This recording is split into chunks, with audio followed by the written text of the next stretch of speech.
Welcome to Mr. Sloth Remix.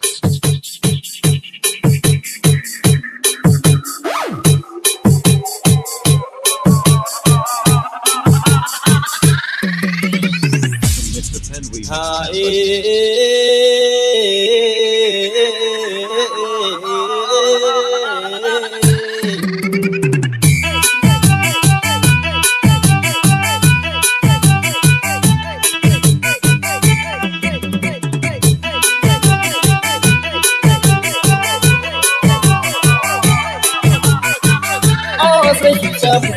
Stay trên chấm rồi trên chấm muốn thấy con sờ con thích cũng lạnh đầy hay đã chất chi học đây đấy hồi sai hay đã chất chi học đây đấy hồi sai con cho con mấy đừng play chơi ball or no song